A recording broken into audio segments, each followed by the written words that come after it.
Cuts real deep, going deep, Chad and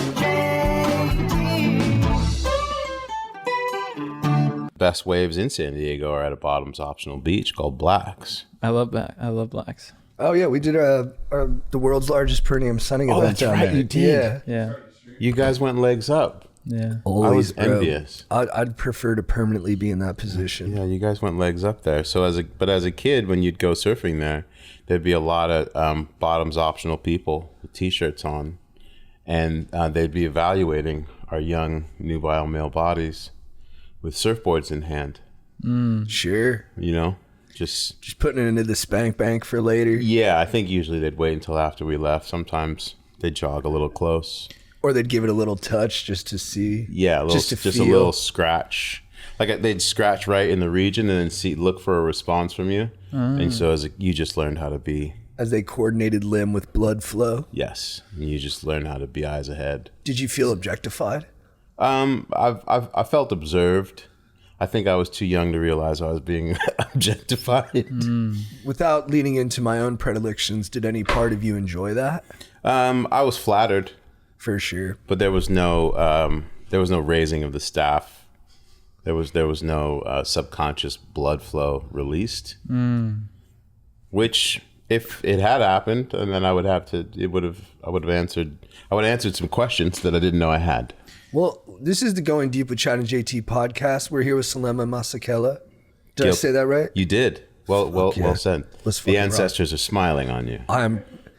Because sometimes people will say Selema, or they'll invent consonants that are not there because they look at it, they're like, but you said it with rhythm. And you know what, dude, I'm super fired up that you said the ancestors are psyched, and I wanted to say what up as they're ensconced in the afterlife. I hope y'all are chilling up there. They're pleased with you already. Nice. On the way here, I just tapped in because I said I'm going to visit a couple of unique whites. And they're like, are those the whites that do the skits in the parking lot? Usually involving black women who know how to take the right side of a right position in a story? I said, yes, those are the whites. And they said in concert from above, we love them. And who are these unique whites? You two. Oh yes. Dude. Yeah. Oh, wow. Yeah. Your modesty prevails, dude. Yeah. Wow. Yeah. Do you think dude. Unique whites. I'm glad you noticed that. Thank you. That tradition of the black lady savior in our bits. That evolved organically. Like we were just doing it and we were like, dude, these ladies are crushing it. And it was always good vibes. So we just, we've continued in harmony with them. Well, whether or not it was intended or not, I think that you are probably invited to more cookouts than you're aware of at present. I would like to partake. Dude, you know, you were talking about subconsciously at the beach. If like, I don't know where I'm going with this, but I think follow yourself. Know, when people observe you at the beach, you know, when they're wearing no bottoms, and you're like subconsciously, how do I feel about that? You know, and you didn't know it was happening, but I think subconsciously I was like, we should do these videos to get invited to cookouts. And I just realized that right now. Yeah, because you see the comments online, like he's invited to the cookout, and you're like, so happy for him. Yeah. And you're almost scared to say it, but you're like, when is it going to be my time? Yeah, and I think that just happened. It's a very big deal for members of the black delegation to type that sentence, he's invited to the cookout. It's not thrown around lightly. And you'll also see them get challenged by other members of the black delegation in the comments to be like, not so fast. Because sometimes when passes to the cookout are handed out without further evaluation, the boomerang comes around. And some whites prove themselves to be not so unique, but you are not those whites. I've made that mistake too, where I got the invite to the cookout and then I was like, well, who validated your invites from the cookout? I was like, I'm going to need to hear from someone else. And they're like, dude, that's a terrible vibe. And I was like, I'm just trying to be careful, dude. Yeah. I don't want to show up and people, give me the hairy eyeball. And I'm like, you know, is it legit? No, it's smart to do your due diligence. Yes. For sure. So take the But then don't just go driving around looking for a cookout. Identify one and be like, I'm here. That could be scary. Yeah, I'm glad you said that because I was about to go do that. We're rolling around in the F-150 and we're like, where's the cookout? So saying like, so saying he's invited to the cookout is like almost like me commenting you rip. Yes. Perfect. Oh. Perfectly said. It's like saying you rip. But you rip doesn't mean let's go surfing together. Right. Or let's, go get a shred sesh in some. It's just, I observe you from over here. Keep doing what you're doing. Perhaps at some point we'll meet up, but not necessarily at this time. It's more a tip of the cap. It's like two sailors passing the ocean. There it is. Right on. Wow. But you don't just jump onto their boat and you're like, hey, where's my room? Yeah. Right. What's the galley cooking up? That'd be, yes. That's too much. Because we don't have enough life vests for that. I hate to bring us backwards because the conversation is evolving so beautifully, but I was curious because we ask everyone this who comes on. What was the most potentially embarrassing moment that you popped a boner in public? Ooh. Church. Oh, dude, I've talked about this on prior episodes. During Passion of the Christ, I was cuddling my friend because she was terrified, and I ripped a wood, and it was one of the most powerful woods I've ever ripped. Would you say that the spirit was flowing through you in that moment? I think there was angel energy in me, but there was also demon energy. I mean, I own both, but I think there is something about being in like a situation where it's not supposed to happen. Yes. That it makes it more, maybe it's the devil tempting you, but it makes it more powerful. We all have a shadow spirit. What up? And I think you have to stand in your shadow to be able to really beam out light. And so sometimes that means inappropriate bone rich at what might feel like the wrong time, but also like it's the right time because now we're here, we're sitting in discomfort, which is important. And then I think it's like, what are you going to do with that? And what did you do? I tried to adjust because I remember it being like right before we were supposed to stand up and sing. And I didn't understand. I was like, oh gosh, it's time to sing. And I have wood. Dude, I'd like to just reframe this a little bit. Thank you. I think that your rod, saying what up Of righteousness. I think that's actually the Spirit, the Holy Spirit saying, I'm with you right now, Selema. Yes. And so I think, maybe some people in the congregation would have been like, that's shameful. But I think true followers of the Lord would have been like, that's God. He is fully present. Dude, Here. that's such a useful reframing. It's almost not important that you got a rod while in church. It's most important what it's pointing at. Right. Like it could be directional instruction from the dude on high. Straight up. Whoa. Straight up. It was like straight up. Straight up. Straight That's up. what it was. Straight up to the Father above. Straight up. I mean, But like, also, I want to be when- respectful of the religious folk who are listening. We mean this. Because right now, the DMs are about to get lit up. Yeah, we're not trying to discredit any of y'all. And I know there's other religions I wouldn't poke at. So I mean this just as a good-hearted Christian man who has been through the rigmarole and is just saying these are things I experienced. Yes. And I hope it brings us all closer in congregation. Anyone who goes to church That's what's up. and has gone to church has had the, oh shit, I've got wood in the house of the Lord. And if not, I don't think you really went to church. Yep. Yeah, then you've probably never been. Yeah. Two things. I think, how would you feel if Joel Osteen went to deliver a sermon and he had a fat tent? And he's like, this is prosperity gospel flowing. Flowing through my rod. The thing is, he could probably pull that off. He's talented. He's an orator. For sure. And especially when he gets that right amount of wave coming down the back. It's so good. I'm attracted to it. I I know he's full of shit, but I'm like, if he told me where to send the check fuck a check. If he gave me a routing number, Yep. I'm calling my accountant and saying, please send. If he gave me his number, I'd send a photo of the tent. Boom. He's Samson like, where like if his hair starts thinning, I think the flock will thin. Like he needs Yes. a full coif. I believe To that be- he has pre-booked his visits to Turkey. 100. So that never ever happens. Sidebar about the inappropriate wood moments. In my older age, or I should say in this median space of my journey in this body, I have begun to experience something called fatigue boners. Expand. Brand new. Brand new. I get tired.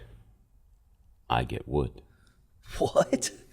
What the contradiction? Bro, I'm just giving y'all a preview for where you'll be. I mean, one day it's God going to happen willing, to you. I'd like to have One that day you're going to issue. be like, why is it that I am like nodding off, but I am at the fullest blood flow perhaps I've ever known? I believe Like woozy. I believe Dr. Gary Brecka said that fatigue boners come from compound lifts. That could be it. Dude, I mean, I slam my guy more than Sugar Ray Leonard, smack the speed bag. So if I don't inflate it with air myself, it's not rising. Well, I'm in the 1st percentile, but You are, dude, that's elite. I Yeah, mean, it's- to be completely candid, I think that's more of a brag than a complaint. thank you.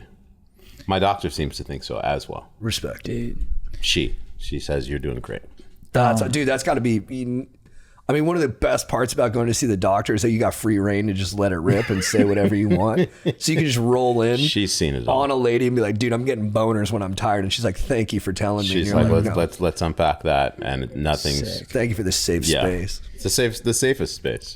That brings us to our first sponsor, Douglas Lubricant. Guys, Douglas is the best in the biz. They do manufactorial lubricant and also sexuarial. And so they have all kinds of flavors: orange, vanilla, anal. So Douglas Lubricant, if you're looking to slide your rod in without friction, except for the pleasurable kind, do your business with Douglas. Use code GODIVA at checkout. Water based or Water-based, silicone-based, and yes and yeah. Hypoallergenic. let's go. And also, if you use it, it makes it impossible to give a UTI. It cleanses the dode.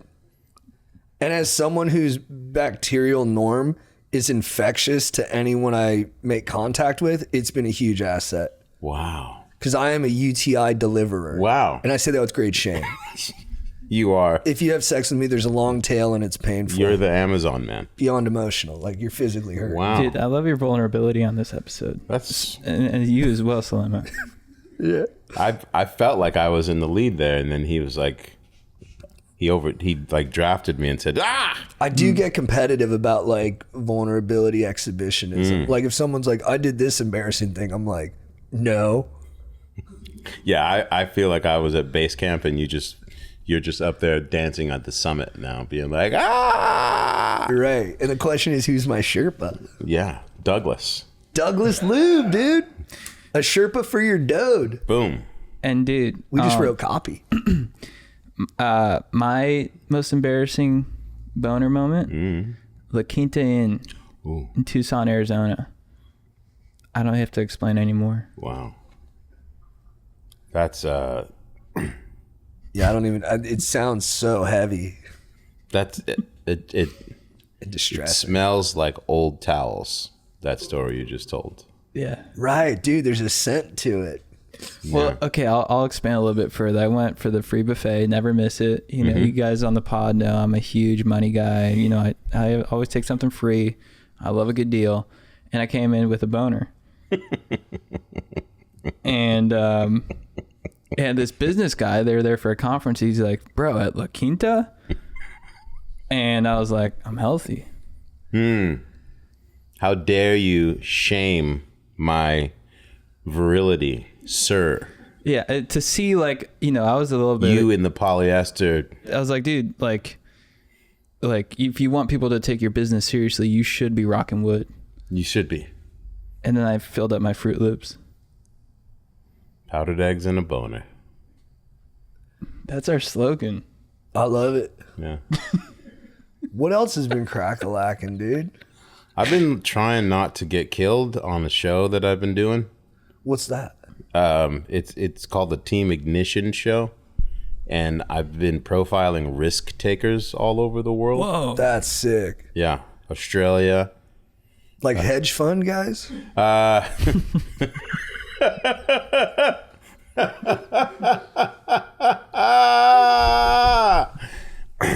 Next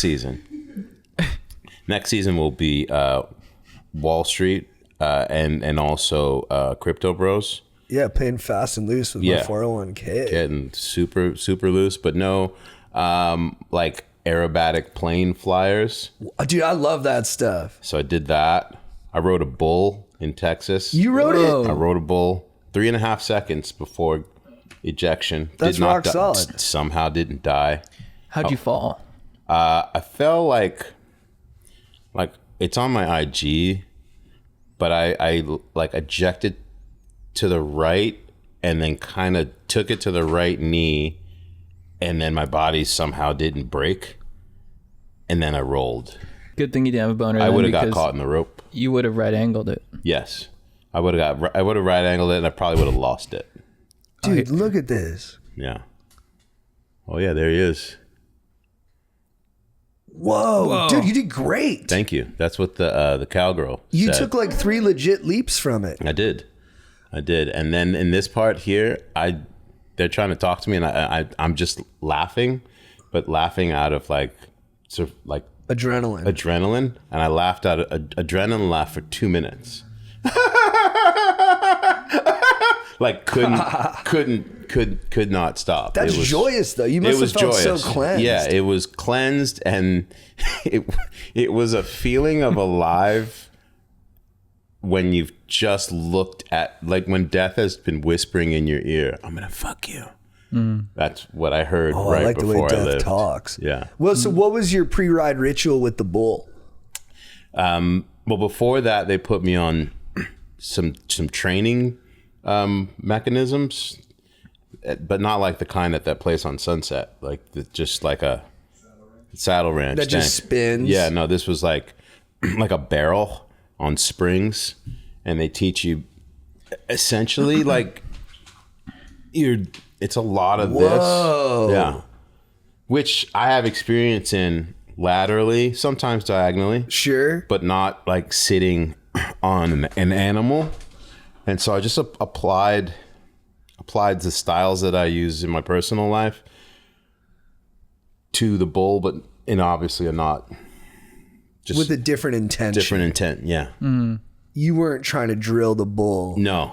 and deliver pledge. The interesting thing is that you've got to squeeze the bull from a place that I speak for myself, and I think many other men.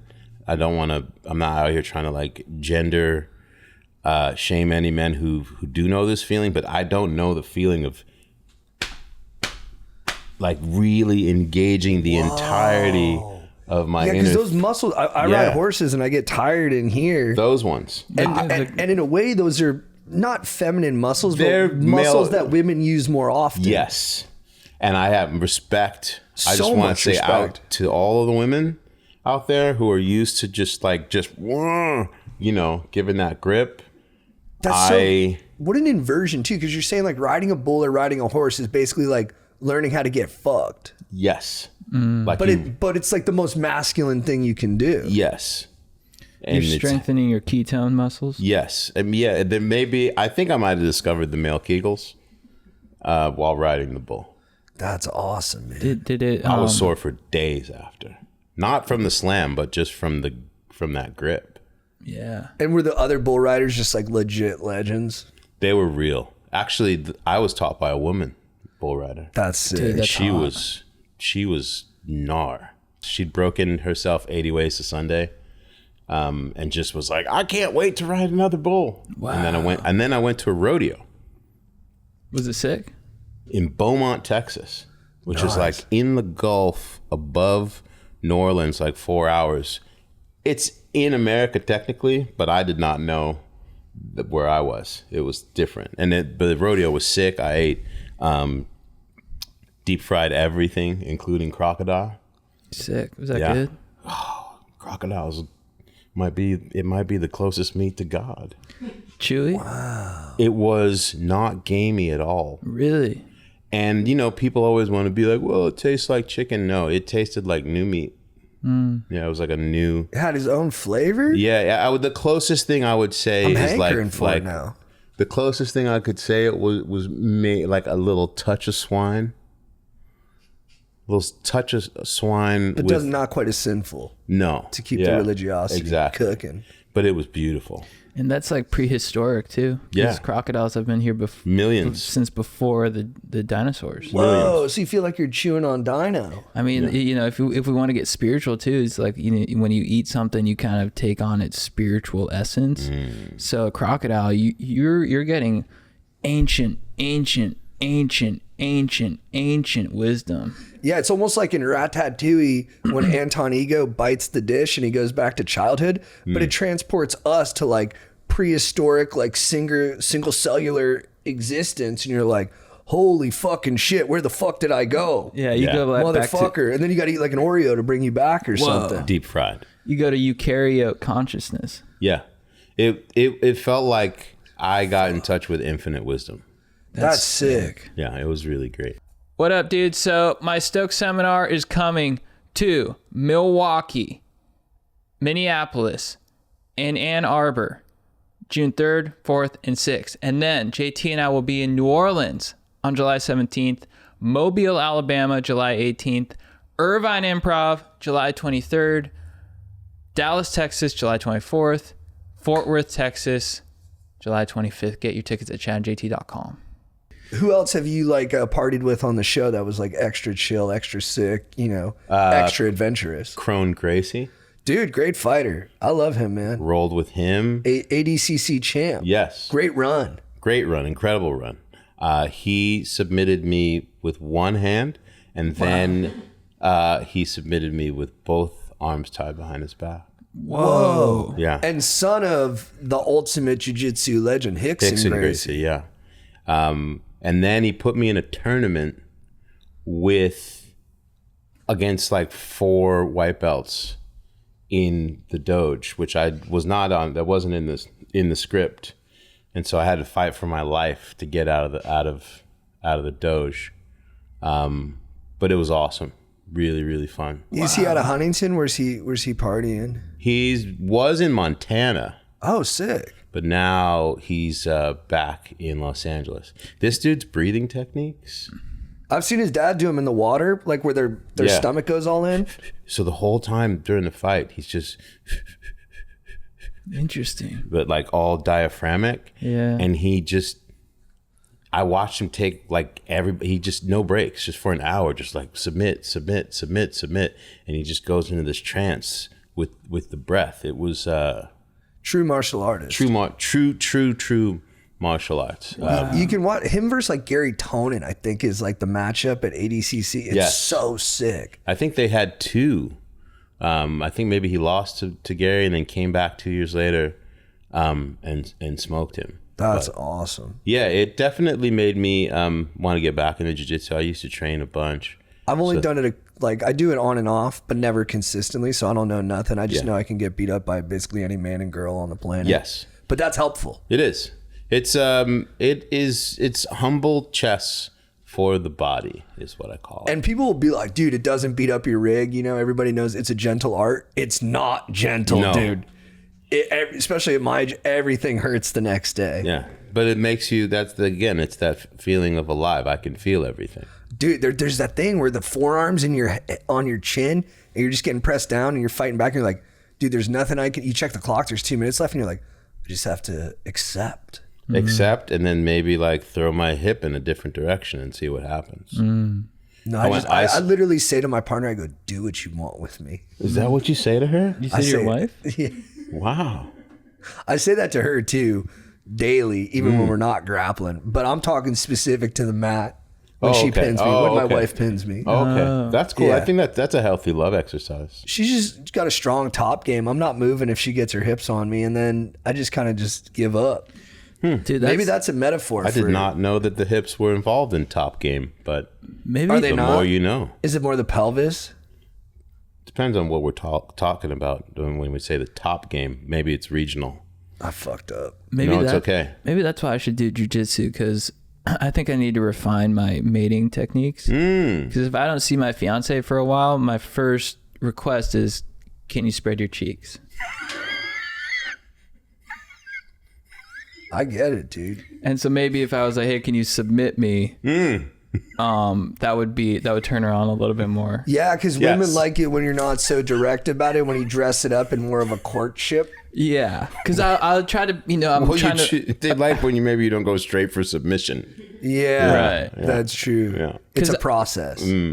I put myself in Little stand-up game first. her shoes, and I was like, if I walked in the door and she's like, hey, spread your cheeks, I would be stoked. So I was like, I don't know, babe. It's pretty epic to me. Yeah. But maybe, I need to maybe put myself in her shoes a little bit more. I don't know. I think the vulnerability mountaintop just got reclimbed. Oh my gosh, Yeah. dude. Yeah. I didn't even know the mountain could go that high. Yeah. New summits. That's a brand new summit. Dude, I'm secretly competitive. Mountains grow, dude. this mountain's growing.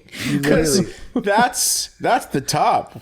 Like, It is the most vulnerable I part really of your hope body. when you get home tonight, when you walk through that door, I hope that she looks you straight in the eye, or actually says it to you as you're walking away. Hey, I want you to go walk over there, bend over and spread those cheeks for me, daddy. Daddy. That's the dream. Because if she says daddy, how are you going to say no? Dude. Yeah. And that's when you're like, trust tree. Dude, I'm so glad you're on this pod right now, because I think you just leveled up my relationship. That's what I'm here for, man. When I get the call to come and deliver and sit with the unique whites, I'm going to give it all. Honored. Dude, not to change subjects, but I don't know if you guys saw in the news, but the aliens are here. The government just released a bunch of files saying the aliens, they are here. And so I had a thought, a lot of people are like, what do we say to the aliens? How do we properly introduce ourselves as a species to the aliens? And in my head, I thought, since you're coming on, here's what I think we should do. Okay. Take them to the X Games. Yes. Why? Because aliens have anti-gravity technology, and the X Games is the only place on Earth where gravity is regularly disrespected. Bro, think of the progression. Think of the unlimited progression that we could enter with alien anti-gravity technology at the X Games. How many 900s was Tony Hawk do? Fuck, 2,600. And dude, it could not even to make it adversarial, but just out of respect and competition, we could be like, dude, throw in your best skater. We throw in our best skater and just Yeah. go them head to head. Boom. And then the aliens afterwards are like, dude, we didn't even know a biologic could endure those physics. And we're like, dude, this guy rips. Yeah. I think that would really open up an intergalactic shred highway that we've been looking for. Someone could literally at that point, I could envision someone just lip sliding the fucking entire galaxy. Dude, maybe that's why the aliens are actually here. It's like they just want to see if we can rip. And dude, then we film the whole thing and the government tries to suppress it. And we're like, dude, release the X-Files. Yeah. Bang. Bang. And then maybe just while they're here, because they have all the technology. All of it. I'm sure they have the anti-redaction technology For sure. that we're all looking for right now. And they could probably bring some clarity. Yeah, like they're like, all right, you teach us how to do a 1270 and we'll tell you who the perverts are. Bang. Everybody literally wins. And when I say everybody, like all of the bodies. Dude, I felt your emphasis on body there, and it transcended the entities I'm familiar with. Nice. You put heavy spirit, like it was there. Yeah, it was like 403 megahertz right there. That's what I was looking for. That's what it was. Dude, To imagine doing a blunt slide on Saturn's rings. Ooh. I felt that so deep in my mitochondria. Powerhouse. Oh, whew. That was a cellular awakening. That vision. Thank you. Yeah, dude. Yeah.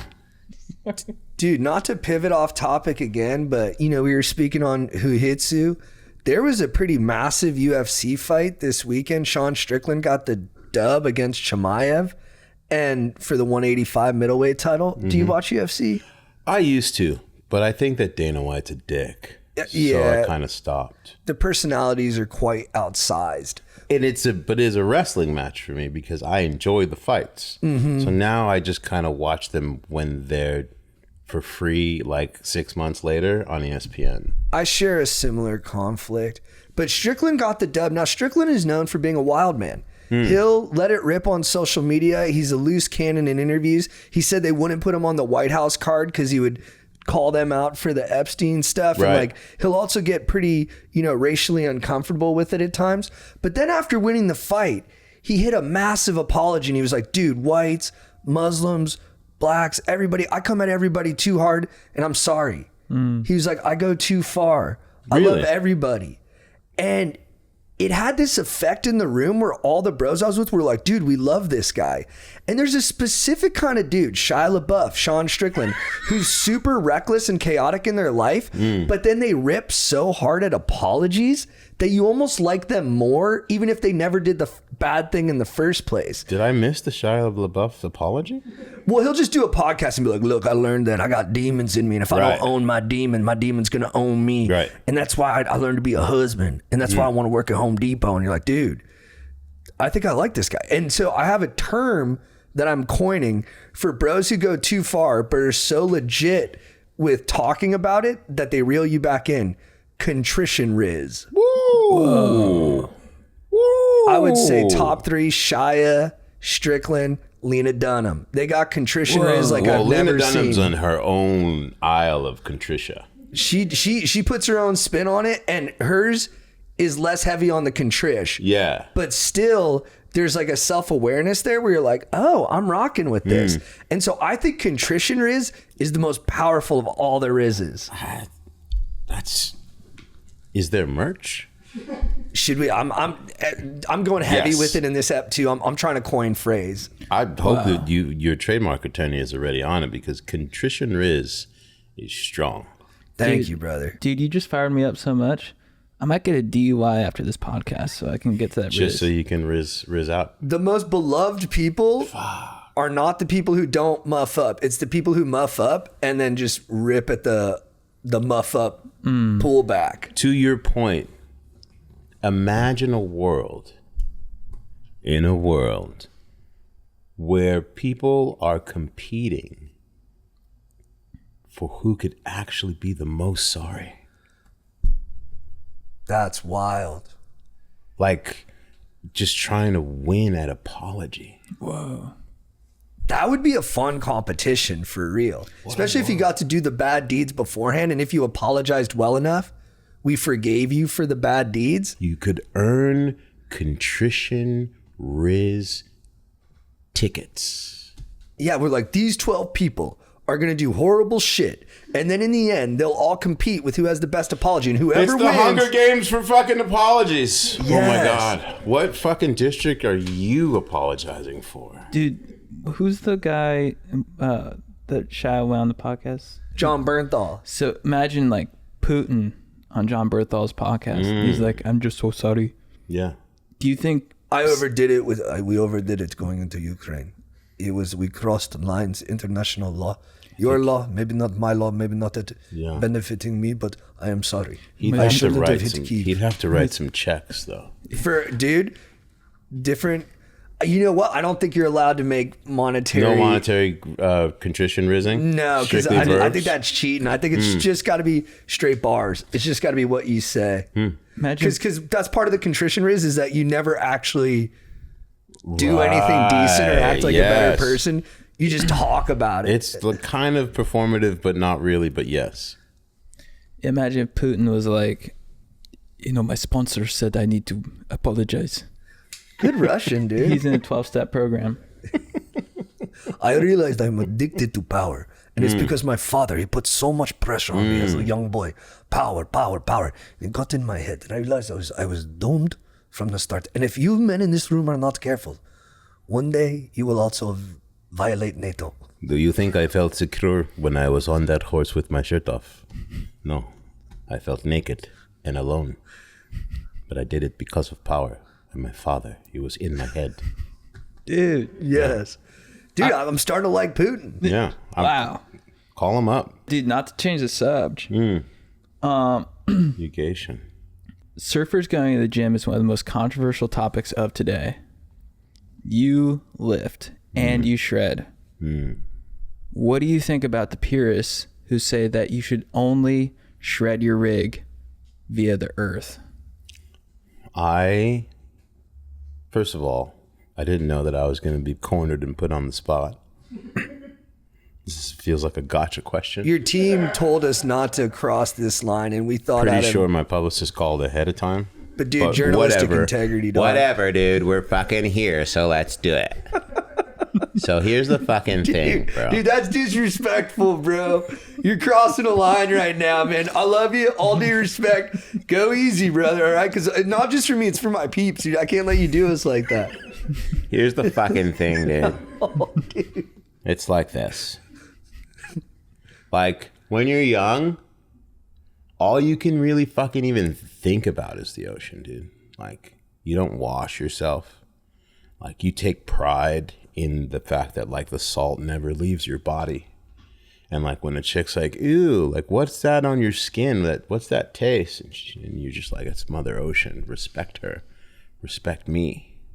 And that just becomes your cycle for a very long time. You wake up and you're so in tune with Earth that what other fuel could you possibly need other than cereal, beer, chicks, weed, and the ocean? And you can do that for a certain amount of time, but it's not sustainable for growth. And at a certain point, usually around your 30s, you're not ripping as hard as you thought you could when you just got out of bed. You're like, oh, I'm a little late to the lip. I couldn't get into that wave. What's happening?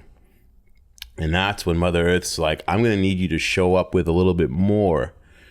You can't just take me for granted anymore. What are you bringing to the table? And that means you got to start practicing on land and maybe even the gym. And so, yeah, that's what it is. I'm an old person. I didn't start training for surfing until I was 40. Because one day I was just like, why didn't I catch that wave? And why did that turn that I used to be able to do in my sleep suddenly feel like it's left me? And so I had to get involved in the investment of self on land. It's generational, It's bro. generational. And also now, if you are a world tour warhorse, look at that guy doing the frontside air in his late 40s right there. Whoa. Is that on a fish? That's on a Rob Machado seaside fish. Wow. Yeah, boom. Rob's got a great tan. I would tell you what wave that's at. Good hair, too. Thank you. It's long, the follically challenged. I meant Machado, I'm sorry. Yeah, dude. thank you. I used to, Machado only grew dreads because of me. Is that true? Yeah. How about that picture that is the first, with my first surfboard, go up. Boom, right there. That's 16-year-old me. Whoa. Yeah. Look at that. Wow. With the box cut fade. I got that surfboard from a kid around the corner from me. His dad gave it to me. I'm wearing shorts that my mom got at Sears because she couldn't afford surf shop shorts. And I was like, you got me fucked up out here. Like, the bros are not respecting me. I had a drawstring cinch, but I didn't know any better. But that's how I started. And yeah, surfing changed my life. That's awesome, dude. Sure fucking did, dude. So yeah, listen, here's the goddamn thing. If you guys want to fucking shit talk the gym, bro, you're just sending yourself to an early grave of mid-lengths and long shreds, which is cool. But if you want to continue to fucking rip with a capital R, get your ass into the movement dojos with weights. Dude, you navigated that minefield super well. Thank you. Because you work out. That's one of the reasons, yes. What up, dudes? This podcast is brought to you by Hims. Guys, when the thinning starts, it's not just your hair that takes a hit. It's your confidence. And you know what? We don't want that to happen for you.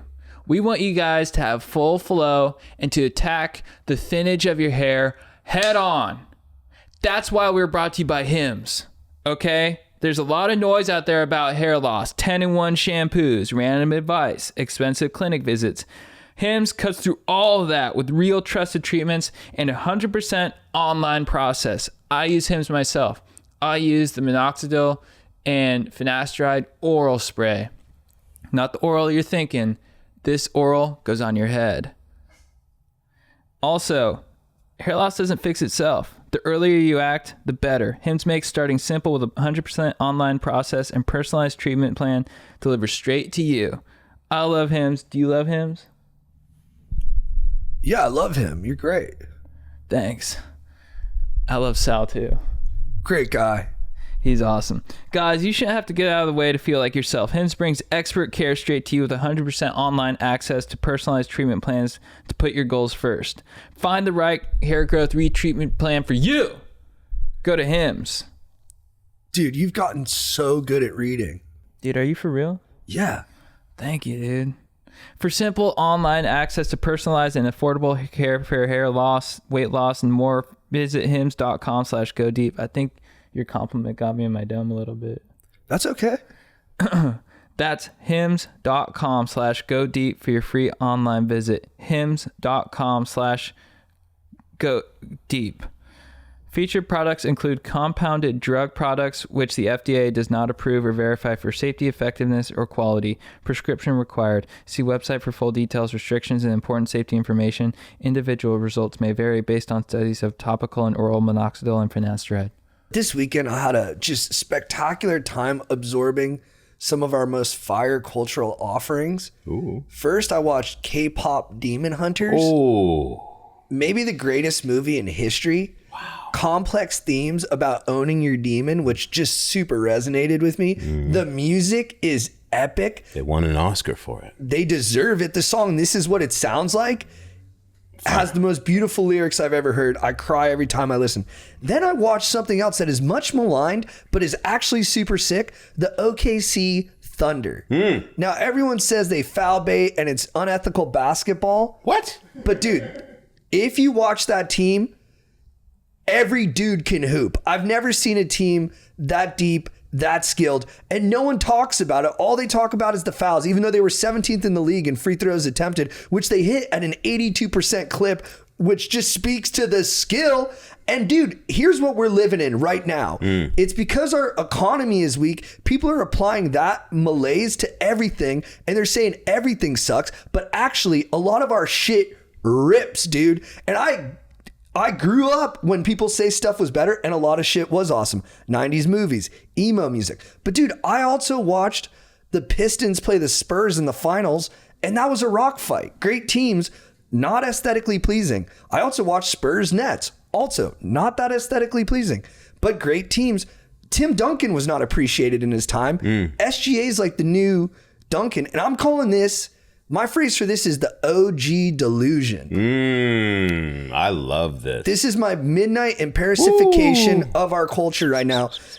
We got to appreciate what we've got right here. You got K-pop Demon Hunters. You got OKC Thunder. This shit is sick. And people do appreciate K-pop, but I'm just using that as an example of how shit rips. Let's appreciate what we got now, dude. The OG delusion is robbing you of loving yourself, loving where you are right now. It is sick. You are sick. We're making sick stuff. Can I just say that I am moved by your passion? That soapbox that you are on right now is a righteous one, and it is full of truth. Thank you, dude. Because here's the thing. The rear view mirror is a lie. Objects may appear closer than they really fucking are. And everyone wants to look back and be like, no, it was no. It's right now, presently. And when you speak about those OKC Thunder, they're literally two NBA teams in one. There's a starting five, and there's another starting five, and they're all interchangeable. And they play both sides of the ball with such tenacious efficiency. You're just mad that your team doesn't play defense as well. Because here's the goddamn thing. Go, baby. The referees are human beings. They are going to be moved by enthusiasm on either side of the ball. So yeah, they're not going to have as many fouls called on them because they're playing so much goddamn defense that how could they just call it? It would fuck up the game. They're taking advantage of the rhythm of the game, and they're smothering you with defense in a way that is so cool. And then offensively, they put on a show when they get the ball back. Every dude can handle. Every dude can shoot. Every dude can pass. What do you want? Like, I watched Chet go left on LeBron and pull up from 18. And then I got my friends in the group chat saying, this is garbage. I'm like, are we watching the same thing? People used to your point in your dissertation, you mentioned the great Tim Duncan, who dropped fucking 35 and 20 on you like this. His face never did not. And I got to cover him. I was a sideline reporter of the Western Conference of the NBA for ESPN and ABC. What a gift. I got to sit in the rooms with Greg Popovich and explore his mind. My king. It was incredible. And I got to watch Tim Duncan perform fucking art, like NFT type fucking shit. And bros would bash him. And they would bash him. They're like, what do you mean? This guy's out here fucking painting fucking shit that should be in the Louvre. And you're just mad that you can't afford it. So yes, to everything that you said about the Thunder. It's incredible. Dude, that's so... And I love the comparison to the 90s Spurs. Dude, I love that you covered Duncan and Pop. I covered What Duncan and hallowed Pop. ground. I covered Kobe and Shaq when they were together. Whoa. Oh, man, the What was three-ring that circus. That was incredible. Kobe loved skateboarding. Really? My first game with my first game was like a game between the Lakers and the Kings. And before the game even started, there was a knockdown drag out fight between both benches that went back into the tunnel, featuring Doug Christie and Shaq. And I had to run back into the tunnel. It took like a half hour for shit to get sorted in the game to even start. I think I've heard, didn't Rick Fox throw a karate kick during this? Absolutely. I was in there with no cameras. I saw bodies getting thrown around. I saw police get thrown around. It was madness. And then they came back to me and my producers. And mind you, my experience up until this point has been to the X Games.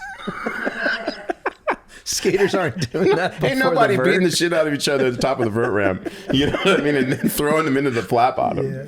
And they said they're coming to you from Sports Center in 30 seconds. Like, I go, what do I do? Like, tell them what happened. So I just start talking, and at a certain point, cultural reference of the time comes into my head.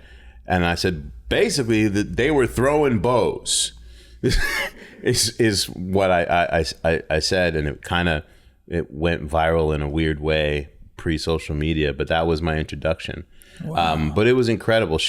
Kobe was hella gracious with me. He would come to the X Games and like bring his family. I got to cover Tracy McGrady. I was covering the series in the playoffs when the Magic were up 3-1, and I did the interview with T-Mac where he says, "I'm just so excited that we're moving on to the next round." Oh no! And Detroit came back and spanked that ass and won 4-1, 4-3. Dude, poor bro, because probably the most legit dude to never make it out of the first round, and he was a certified hooper. Bang like T-Mac, as Jay-Z said. Yeah, it was. I did the first interview at an NBA game with LeBron, like the first nationally televised interview with him during that series. He was there to watch T-Mac, and he hadn't even been drafted yet. And I saw him sitting with Rich Paul and company, and I just walked up to them and I said, "Hey, LeBron, would you mind?" I told my producer, like, I can get LeBron. They're like, "What?" Yeah. So T-Mac dunks on, I forget who he dunks on somebody. Ben Wallace? Maybe it was Ben Wallace. Rashid? This was before Rashid, yeah, right? before Rashid.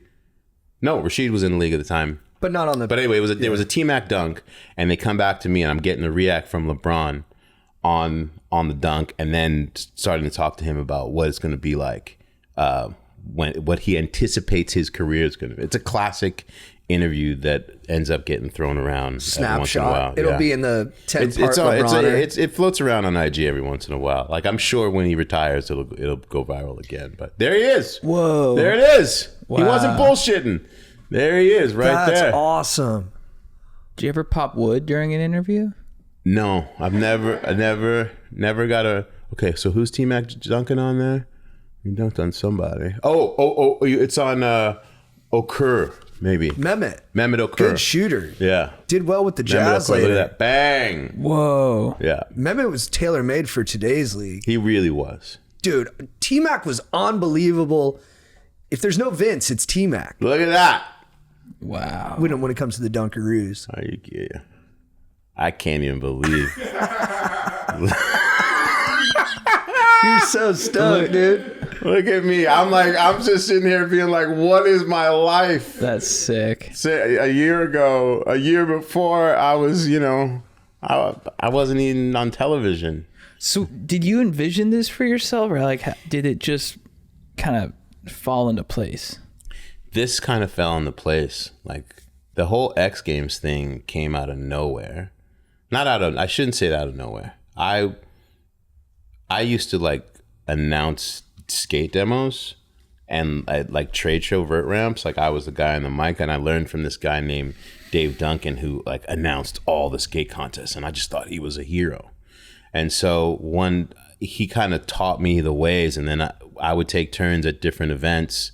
And then that led to an opportunity at MTV, an MTV Sports Music Festival. And then X Games was looking they needed credible voices. They were just using stick and ball dudes.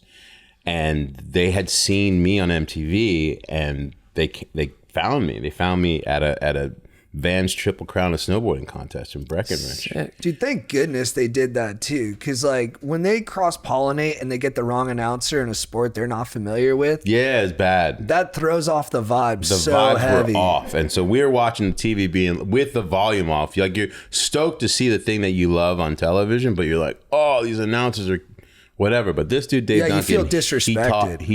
He taught me the ways of the force. He's still like a classic skateboard announcer. Did anyone ever call him Duncan Dave? Yes, they called him many things.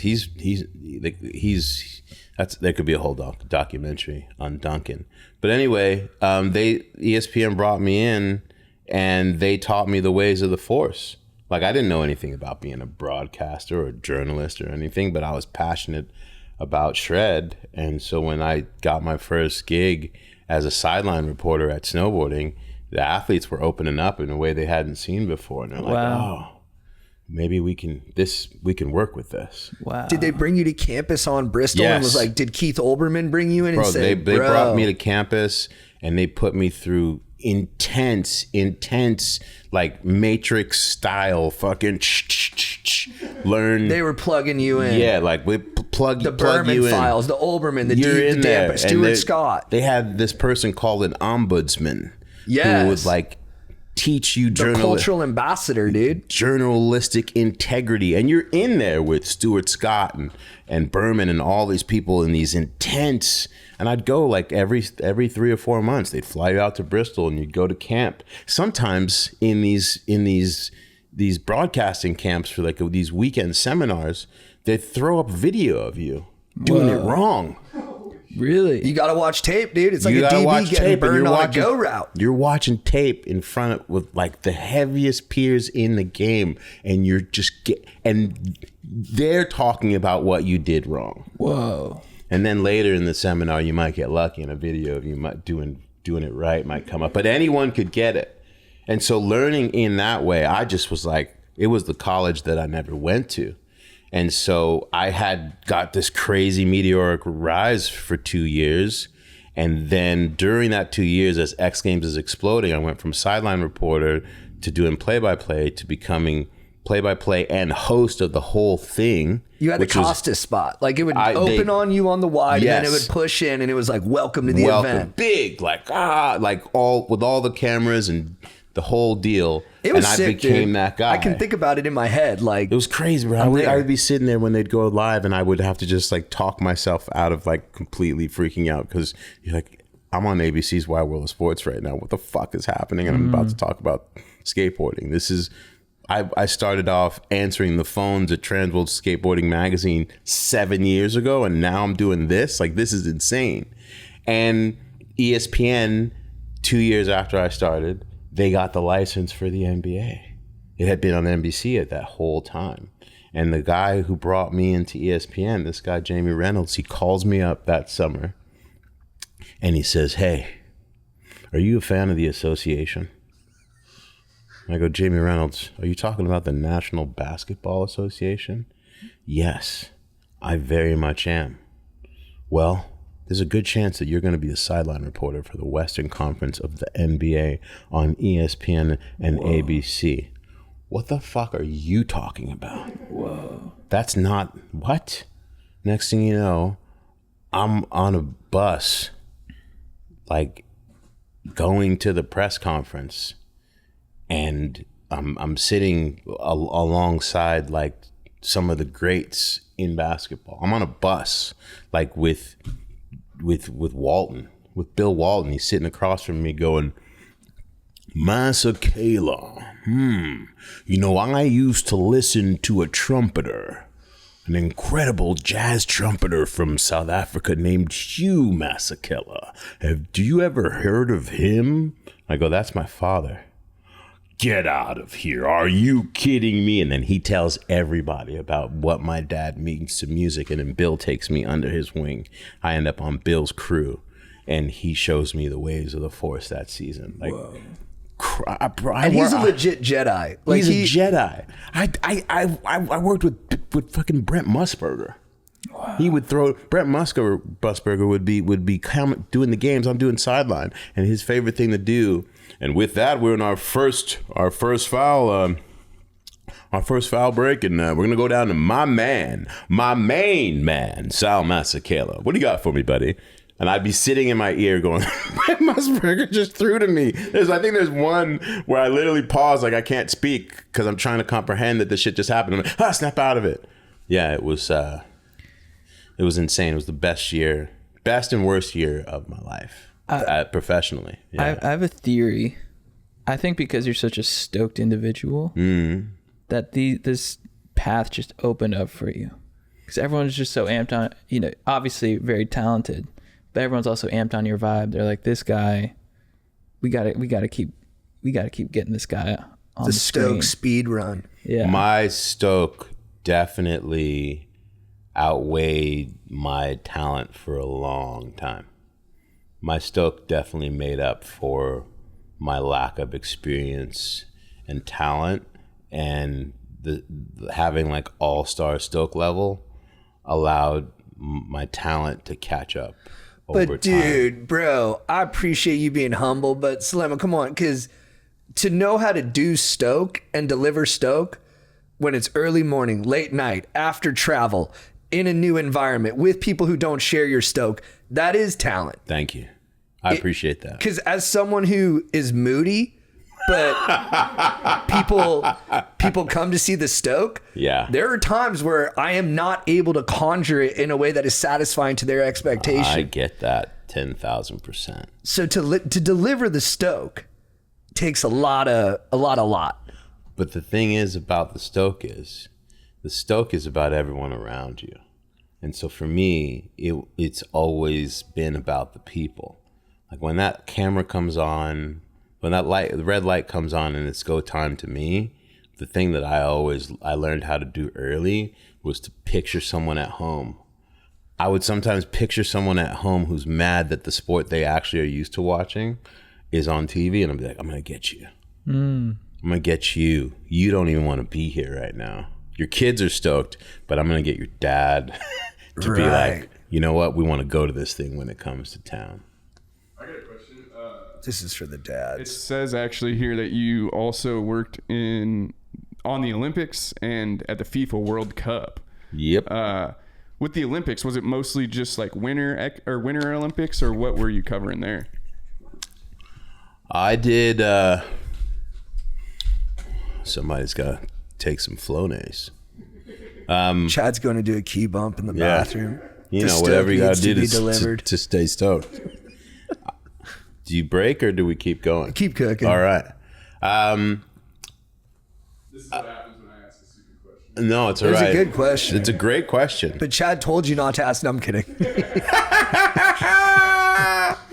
I got the Olympics. I did the Winter Olympics and the Olympics, which they don't call summer, but it's Summer Olympics. So Were I you did Athens, Beijing, or Melbourne? 2014 Sochi, Russia. I missed it. I went earlier. 2020, or I guess we'd call it 2021 due to COVID, Japan.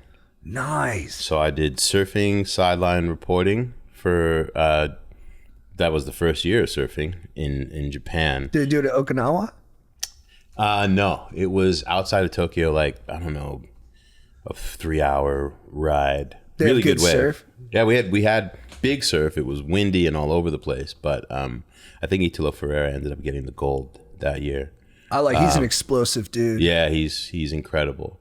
And then I ended up covering like boxing, Olympic weightlifting, and a couple other things. That was super fun. And then at the Winter Olympics, I was doing human interest stories, which was awesome because this is the greatest thing about the Winter Olympics in Sochi.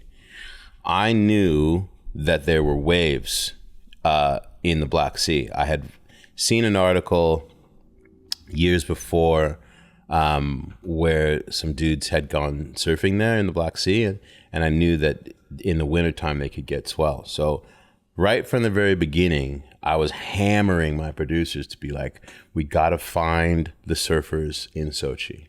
And they're like, no one's going to want to do that story. Like, we'll do other things. I'm like, you guys trust me. If we go find the surfers, there's going to be something there. And so there was this girl who was one of our fixers. She was an interpreter for when we'd go out and shoot these pieces. And I'm in the van. I'm just like, just hammering the producer. And the girl's like, surfers? I know them. I know the surfers. I take you. And we go and we meet this dude, Mikael, who this dude literally made surfboards out of cutting refrigerator doors and getting the foam from inside refrigerator doors and gluing them up. Whoa. And then building his own little hot knife, and off of YouTube learning how to laminate and shape surfboards. And he had this whole like we have Surfline, he had this wind thing. We go to this bay, it's flat as a lake. He's like, tomorrow, 3 meters, we go. Sure enough, the next day we show up. I took Julia Mancuso with me. This guy is awesome. There it is. There's our piece right there. And we went surfing and we made it happen. It ended up being like one of the best pieces of that Winter Olympics. That's awesome. It was awesome. Julia Mancuso had just won a silver medal, and they were like, well, we need an athlete. And I'm like, well, I know Julia Mancuso. They're like, no, you don't. I'm like, yes, I do. So I texted Julia. I'm like, you want to go surfing in the Black Sea tomorrow? She's like, yeah. And so, yeah, we made it happen. Dude, this question's somewhat granular and somewhat steeped in a negative framing, but do you ever feel like the narratives that come out of the Olympics are not representative of how it feels on the ground floor? Like specific to Sochi, I remember there was so much reporting on how the food was bad and how the living quarters weren't up to snuff. Did you feel like that took on too much of the airtime, or did that feel true to what the athletes were experiencing? That's a great question. And I think that there's a yes and no to it. Yes.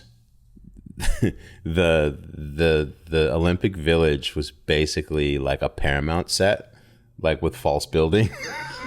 Right. Like our hotel, would the walls were still drying. Like at a certain point, I remember the ceiling in our lobby just fell out and started leaking all over the place. Like it was real. Like that was a real thing. They glued up that village, and people were experiencing all sorts of shit. However, it was awesome, and the people were just so fired up, and it was such like you're in a whole nother culture, right? Where like young dudes with barely any hair on their face are walking around with submachine guns, and you know, like. I experienced all sorts of shit. Like I really loved it. And then I also experienced like there was a level of casual racism that I experienced there that to this day, I still try to like work through. Like I would be walking down the street and people would be like, chocolate man, come take picture. And not like, that's not a rhetorical question. No, come take picture. Right. Like I would sometimes walk by the military dudes and they'd point the gun and be like, chocolate man, come. Really? And I'm sure there's plenty of pictures on some phones. For the listener, that's called racism. Yeah. Like, so there was it was all sorts of shit going on there, but I had a great time. All that being said, but yes, the infrastructure was insane. So it was fair to kind of have that be one of the main. It was definitely fair. I think my hotel had it best compared to like what other people had until like that last week when finally the ceiling in the lobby I just walked in and just like a full street, like a full river falling out of the ceiling. Like, all right, well, we made it this long. And on a more positive note, Olympic Village known for the intense virility, horniness, and amount of slam banging that goes on. Yes. Which is really nice from an international perspective because it's like, look at these countries coming together, Yes. competing, but then, you know, this dude's banging this person and they're from way different places. Well, Is that sick to see? yes. I mean, I didn't get to witness actual bangage international bangage, but I felt the vibes for sure at the events. In like, the building? Like you'd go to these The walls events. were thin in Sochi. You'd go to these events where like the parties and the athletes, especially the ones who were done competing, Spreading cheek. world class virility, but you could feel the energy. Like, ugh. Like I was hanging out with the girls from the Canadian hockey team. I'm not going to name names. But they were definitely ready to slam some stick on the ice, if you know what I mean. Dude, they were putting dip in between their toes. Yeah, and they just were ready Pucks on net, sticks on ice. to go. Chuck it into the blue zone. And it was, there was a lot of world-class bangage for sure taking it. But listen, The boys love to they're hear that. world-class athletes at the high. All they do is high perform. So are they going to do the deed average? Is that where they just like suddenly become mortals? No, absolutely not. They're And so better at it. So if they have the opportunity to get down and actually be in reflection for some world-class like exchange, you're going to go for that. For sure. Because mostly they're probably having to like dip down a level and be with some just Normies. Narfs. Some non-X-Men level shit. Non-athletic real person. I heard a dad call his son-in-law that at the wedding. So yeah. Do curlers bang? For sure. I think curlers. They're probably the best at the digit stuff because like the fingering and the jacking's got to be top level. Yeah, you're right. I was judging. Like the two-hand J's that they probably engage in is sick, but also you got to think about the mobility. Think about the position that they get in when they Can you imagine maybe like throw that stone? Yeah, because they're able to get on one knee and slide on the ice. Imagine if you're just laying there and you just slide into reception. You see a curler he's just sliding into it like 3 miles per hour. Yeah. And just insert. I don't want to name names, but Sean White said he was getting jayed off by one of the Norwegian curlers. And while she was giving him the 2-hand super jack, her teammate was like, hey, die, die.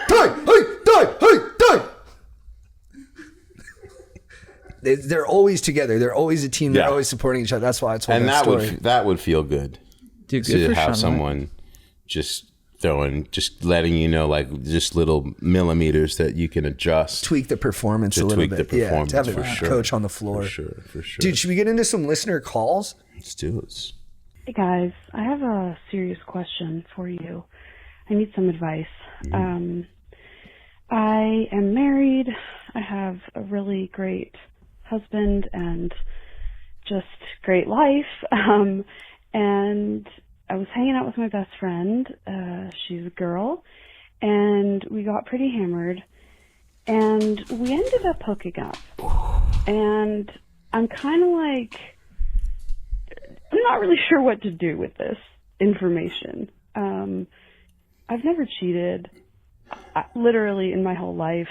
It didn't feel like cheating. There's no emotional, like, romance going on. It was really just a moment of feeling, like, super comfortable with my best friend, super horny, and just, like, kind of wanted to try it with a girl. Me and my best friend are absolutely fine about it. We're like, it doesn't change anything. We're still besties.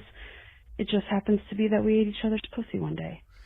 Is that worth bringing to the marriage table?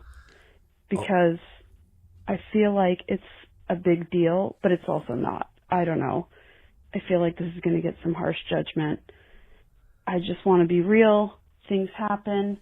You know, girls just want girls sometimes. I don't know. It just happens. So yeah. What do you think? What do I do? Do I bring this to the marriage table, or do I just swallow this forever and forget it ever happened? Thanks. Faces of death. Faces of death. Faces of death. Faces of death. Faces of death. Okay. I don't want to be hard on you. I think there is something interesting here, though, where if I'm hearing you correctly, I'm hearing very little shame, very little regret. And I would even on a meta level say that calling into a podcast with dudes and mostly dude listeners, it almost sounded like you were trying to make us horny. And maybe that's just incidental to the story because it's a horny story and it did make me horny. But it sounds like you're really dining out on this experience, and that's awesome. But also honesty is so important. And I don't want to encourage you to just tell your husband the truth and blow up your family, because I don't know your husband. I don't know how he'll take it. I would actually feel pretty conflicted, but mostly sad about it. I think the best thing you can do in this circumstance is bring it to your husband, not as an apology for something that's already happened, but say, hey, dude, how would you feel about having a threesome with my buddy? And then I would let your husband get a taste and make it the best experience of his life. And then I think, you know, you can still carry some guilt after the fact, but you'll definitely be more in balance. Dude, I think you're spot on. As soon as she started talking about doing this, I was like, you gotta do a threesome with the hubby.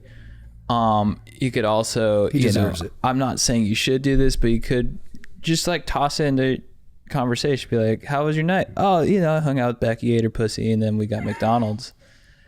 just see how he responds to And that. don't make it sound like a big deal. Make it sound like something that just happens, you know? Like, oh, all girls eat each other's. Yeah. It's like when you cheat at golf. You know what I mean? You're like, everybody cheats at golf. Yeah. No, everyone shaves a stroke or two. He'd be like, you ate what? McDonald's. No, you ate what? I got number 10 chicken McNugget meal. No, you ate what? Oh, Becky's pussy? Yeah, we ate that before we watched Wuthering Heights. I felt that story. You were so strong, dude. I had to dig so deep because it was rising, but I was able to hold it back. Wait, listen- wait, what was rising? My staff, bro.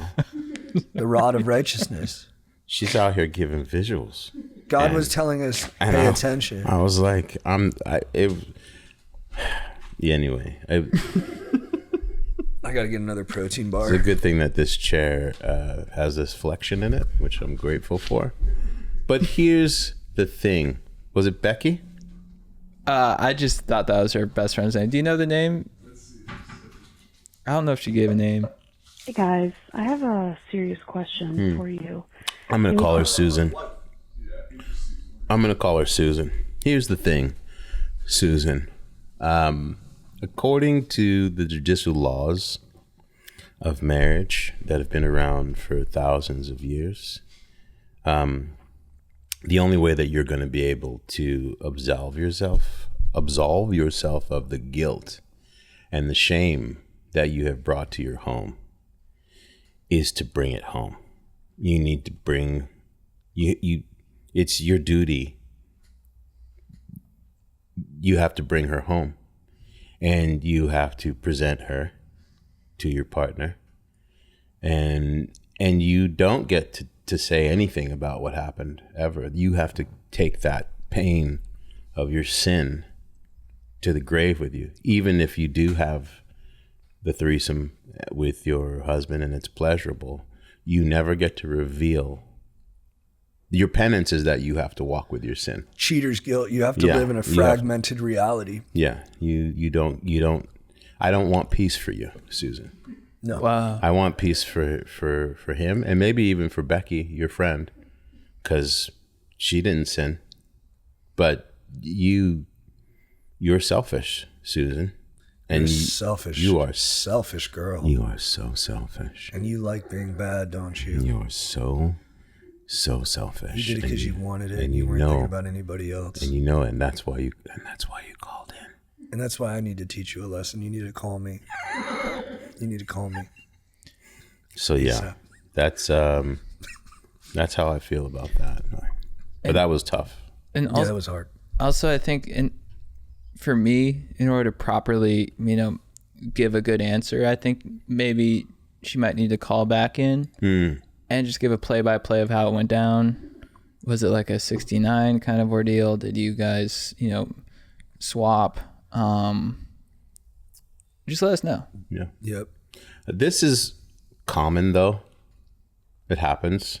I dated a woman who told me a story about casually a party that they were having, a wine Friday night white wine evening that went quite left of where it's advertised in the girlfriend movies. I think they call that game night. Yeah.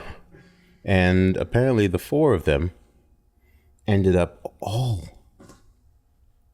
together That's awesome. That's terrible. in exchange with each other, and then just went back to being homies.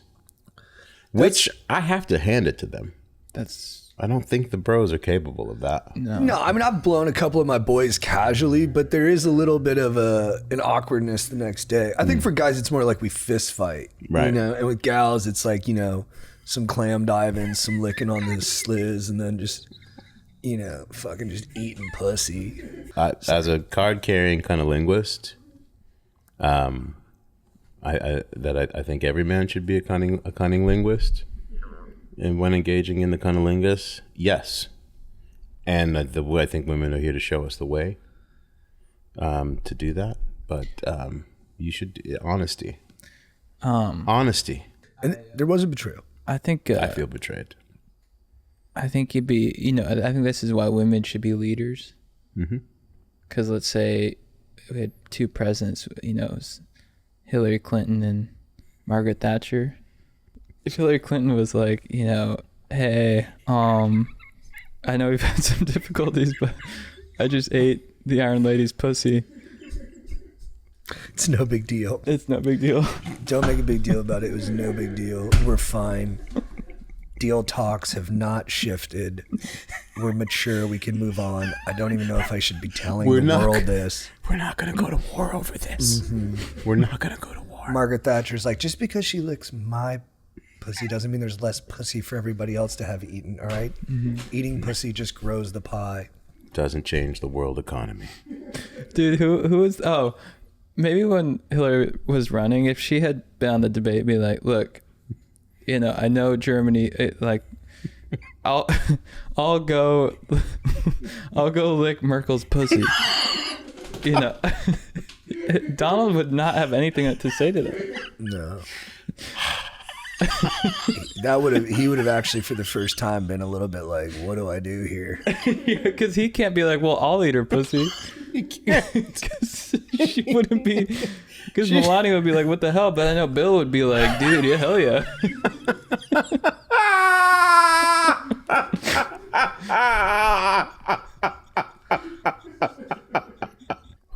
Dude, Selema, thanks for joining us. Listen to me when I tell you this. I have been looking forward to coming back here for 8 years now. Is it 8 years? Dude. Wow. 8 Has it years? really been 8 years? 7. 7 years? Wow. That checked this Well, morning. with COVID, it feels like 10. But the time that that was such a beautiful time that we had together.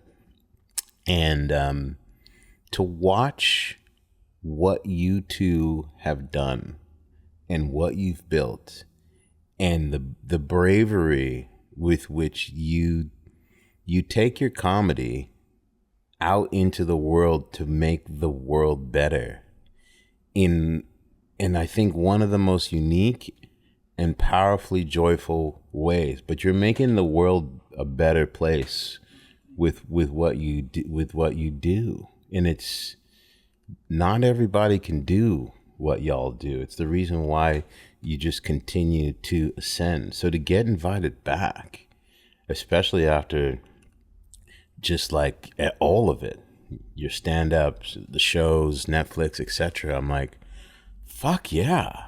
I can't believe I get to come back. So yeah, y'all are inspirational beyond comprehension. You're too kind, man. It's the truth. I live in Venice. I don't come downtown.